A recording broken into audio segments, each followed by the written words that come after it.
What you're about to hear isn't just the story of a tech company. It's really a high-stakes investigation into what is arguably the most ambitious enterprise in human history. For decades, space exploration was, well, kind of like a museum of past glories. But right now, the absolute limits of physics, economics, and human potential are being completely rewritten.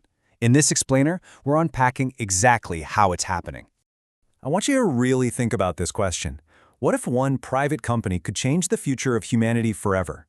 We're not talking about NASA here, not a massive coalition of allied nations. One private company, one unified vision. When you stop and think about that for just 5 seconds, the gravity of what we're dealing with really hits you. Elon Musk didn't just want to build a profitable business, he literally set out to alter the long-term trajectory of our entire species. Chapter 1. A bold new vision.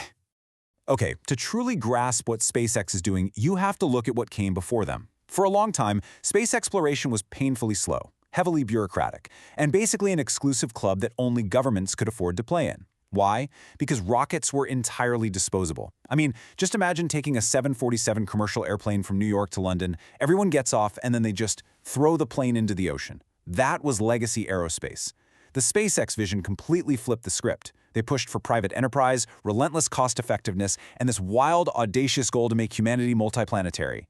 Multi-planetary, a species that lives on more than one planet, ensuring its long-term survival against extinction. This is the real, verified motive behind the entire operation. It's wild to think about, but they aren't launching all these rockets just to make a quick buck. The core purpose of the company is to serve as an insurance policy for human life. The ultimate goal is Mars. Literally everything else they do is just a stepping stone to get there. Chapter 2. The brink of bankruptcy. But you know, this massive dream almost died before it even really got started. In the early days, they were staring directly into the abyss. If we look back at the Falcon 1 era, it's just brutal. In 2006, their very first launch is a catastrophic failure. 2007, a second launch fails. Then in August of 2008, a third, absolutely heartbreaking failure where the rocket stages actually collided. We're talking millions of dollars and years of grueling engineering just blowing up in the sky. They were out of time, and worse, they were completely out of money. 4. That is a critical number in this story. Why? Because SpaceX only had the cash for exactly 4 launches. If launch number 4 failed, that was it. The company was bankrupt, the dream of Mars was dead. Absolutely everything hinged on that final attempt in September 2008. And against all the odds, it worked. The Falcon 1 finally reached orbit. It was a massive win, but behind closed doors, they were still totally broke. $1.6 billion. Literally days before SpaceX was going to miss payroll and have to shut its doors for good, NASA stepped in. They recognized the immense potential of this scrappy, relentless private company, and they awarded SpaceX a massive commercial resupply contract worth $1.6 billion. This was the ultimate dramatic lifeline.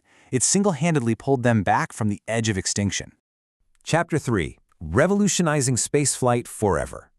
With that funding secured, SpaceX went from barely surviving to fundamentally changing the physics of aerospace. Remember that 747 airplane analogy? Well, they finally figured out how to stop throwing the plane away. It starts pretty normally with a launch to orbit, followed by stage separation. But then comes the actual magic, the boost back burn. The first stage of the rocket flips itself around in the vacuum of space, fires its engines, flies all the way back toward Earth, and executes a perfect vertical landing. They literally figured out how to guide a multi-story building falling from space onto a tiny pillar of fire. It is unbelievable. And mastering that reusability, it unlocked this rapid-fire sequence of historic milestones. The Falcon 9 rocket achieved absolute dominance, becoming the most reliable workhorse on Earth. Then, they developed the Dragon spacecraft to haul cargo, and that paved the way for the monumental Crew Dragon missions, which finally returned astronauts to the International Space Station from American soil for the first time since the Space Shuttle was retired. So, you're probably wondering, how on earth do you pay for this kind of relentless innovation? Well, verified public data shows us a really fascinating revenue ecosystem. You've got those massive NASA and government contracts, right? Then you add in a booming commercial launch sector where they put up private satellites, throw in some highly classified military payloads too. But then there's that final absolutely crucial piece of the puzzle, Starlink.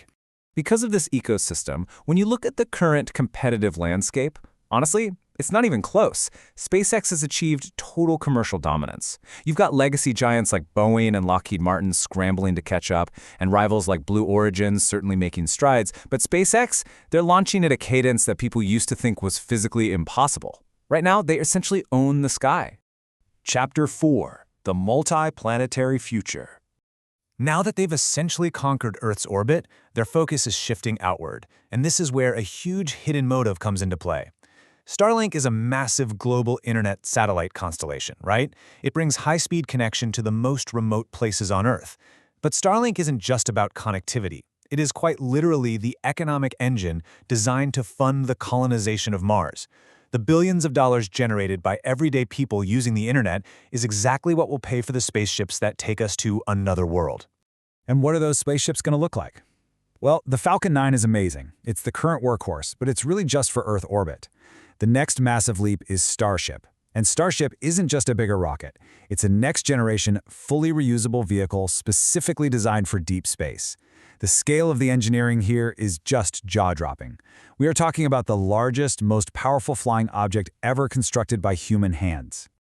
But let's be real, the challenges standing in the way of this final frontier are immense. Overcoming the sheer engineering hurdles of getting Starship to work reliably is really just step one. After that comes returning humans to the moon. Then they have to figure out how to manufacture these giant rockets at an unprecedented, massive scale. And finally, the seemingly impossible challenge of actually establishing a self-sustaining Mars colony. Surviving the radiation, the vacuum of space, the unimaginable distance. The hardest work is undeniably still ahead of them. Which brings us right back to the ultimate question, the one we started with, but now it carries the weight of everything we've just discussed. Will SpaceX become the company that changes humanity forever, or is the biggest mission still ahead?